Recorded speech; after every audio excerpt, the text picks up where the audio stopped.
Danny Flexen here for Seconds Out. Delighted to be joined by top trainer Billy Nelson. Billy, how you doing?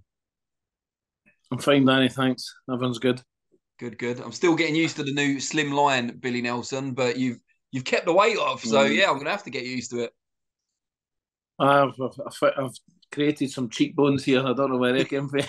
Amazing, yeah. Welcome back to the cheekbones. Thank you. Um, I know, I know. I wanted to speak to you. I wrote an article this morning for our website, secondsout.com, talking about who Anthony Joshua could fight in April. It's been projected for his return. We know it's not going to be Dillian White because they're looking at that for the summer. And a few names have been floated around. Otto Wallin, Demsey McKean, a couple of southpaws there. Chris Arreola, I think I saw somewhere as well. And someone I suggested in the article was Martin Bakole, who of course you work with, just because he's a known name to British audiences. AJ may underestimate him based on the sole defeat Martin's had, and it should be a relatively easy fight to make. What do you make of that idea? Well, I think it's a great idea. The names that you've mentioned. I mean, unfortunately for Anthony, he lost twice to two the southpaw twice in a row there, so he might not be overly keen fighting another southpaw. Mm. I mean, don't get me wrong, the standard of Wallin and especially Demsey McKean is nowhere near the level of Usyk. So he'd probably find that a lot easier, you know. But and Chris Arreola, why would they want to fight Chris Arreola? I don't think he's even in the top 15 in any organisations. Whereas Martin's number one in the WBA, he's 6 and 7 in the IBF and WBC respectively. He says he wants to fight a top 15 guy, and I can to go back to your statement about would they underestimate Martin? Under no circumstances would they underestimate him. They've sparred together many times, and he knows how good Martin is. But there's So then, it'd be a very easy fight. Eddie's just got.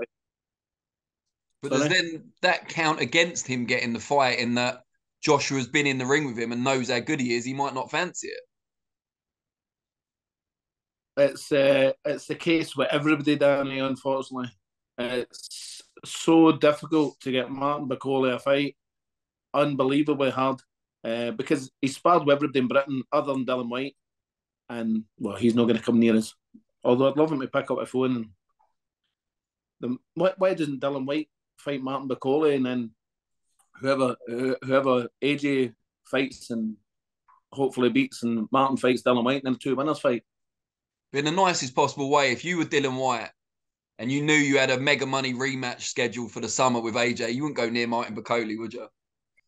But he won't go near him anyway. So Well, it's yeah, I don't know. it's only me. I'm only thinking out loud. I'm only thinking out loud anyway. And the AJ fight, if it does take place, presumably you'd be happy with it anywhere pretty much. And Martin's, pay request wouldn't be particularly, off the wall. No, it would be no. Listen, we know fighting someone like AJ, you get handsomely paid. Don't get me wrong, you get handsomely paid. You want what you're worth. I mean, he's like I say, he's number one in the WBA, 6 and 7, two other organisations. You get paid handsomely, but it's when you beat him, that's what you get on the opposite side of that. You know what I mean? Well, there'd be a rematch clause presumably anyway. So one fight with AJ, if you win it, Oh, it comes two, doesn't it?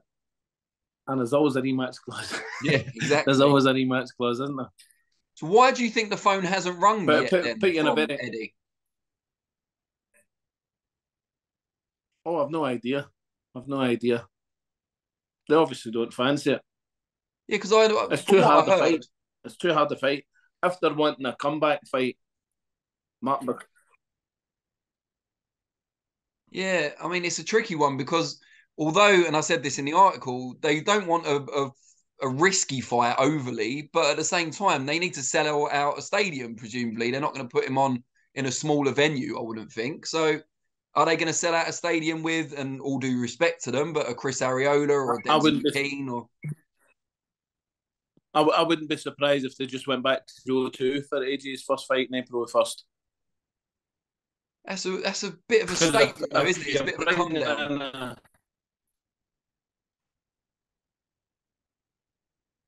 Well, it is, but he is coming down. He is coming down in levels of opponents. I mean, he's not fighting Usyk. He's not fighting Tyson. He's not fighting Joe Joyce, Martin Bakole, Daniel Debo, Higovic. He's fighting. He'll be fighting somebody of a much lesser standard. Back to the days when he was basically on his way up to becoming a world champion. That kind of level. Yeah, I mean, how do you think commercially a fight between AJ and Martin would do? Is that the sort of fight that you could put in a stadium with the right undercard? No, if I'm honest, no. The two, but it'd certainly be pay-per-view because Anthony is a pay-per-view fighter. All these fights are going to be pay-per-view, but you'd have a strong undercard on it. Let's put it this way, Danny. Let's not kid ourselves.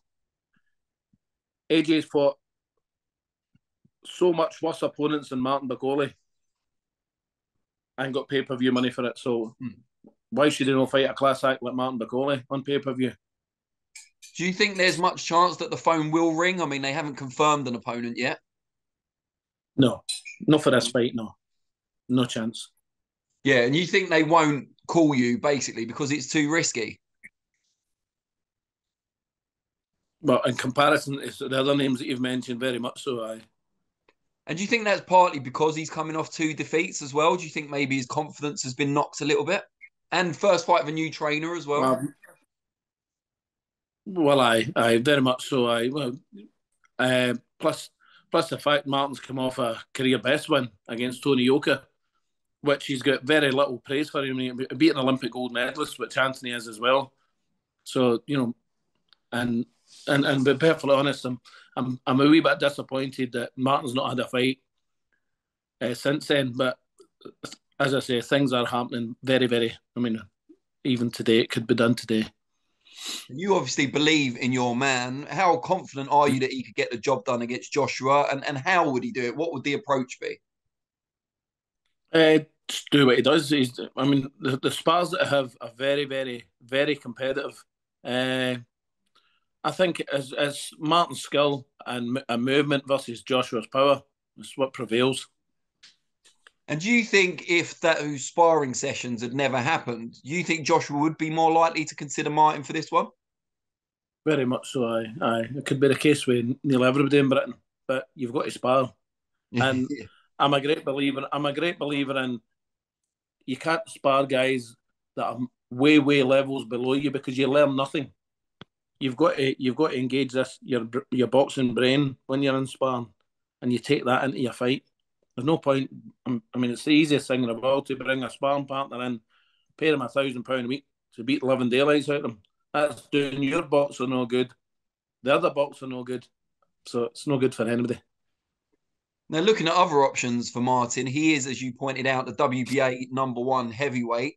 They have 2 champions at the moment, of course, a super champion in Usyk, who's got a couple of other belts, and a regular champion, if you like, in Daniel Dubois, who didn't look amazing in his last fight and picked up an injury, which I think he's still recovering from.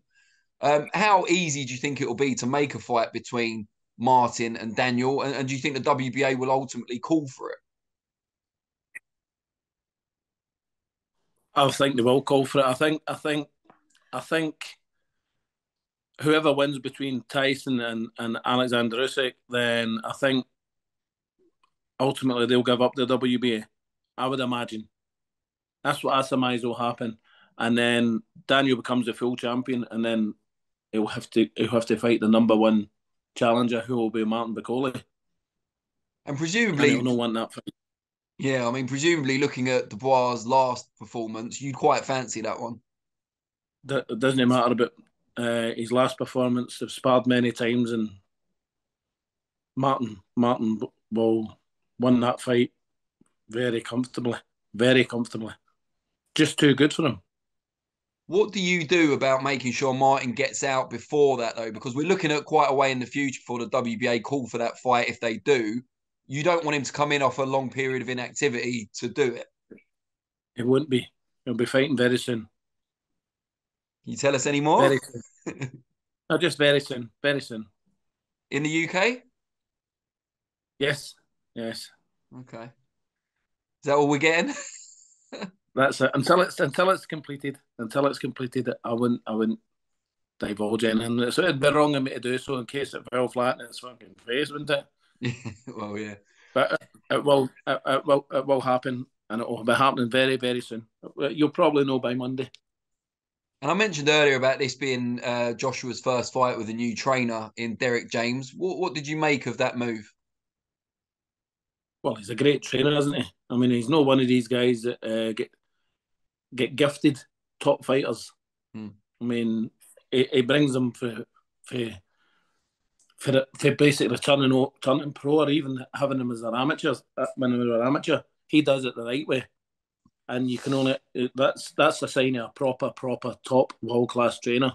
No trainers that are pally with a promoter and the promoter slings them a top amateur, or a solid professional that anybody could train to a certain level. You know what I mean? Hey. So, I think he's made a very wise choice. Although I agree with Eddie Hearn in a statement that he made saying that he thinks he should have stayed with Rob McCracken. I always think he should have stayed with Rob McCracken because he is a great trainer himself. Yeah, I mean, on that note, on that note, when you get to AJ's age and this stage of his career as well, incredibly experienced now, how much can a fighter change at that stage? Very little. Very little. It's the old, what is it, that you can't teach an old dog new tricks? Yeah. I mean, I imagine you could teach him a few, but, at this stage. Well, you could teach him a few, but Danny, during the course of a fight, when the going gets tough, you tend to revert back to type, and you will. It will happen again.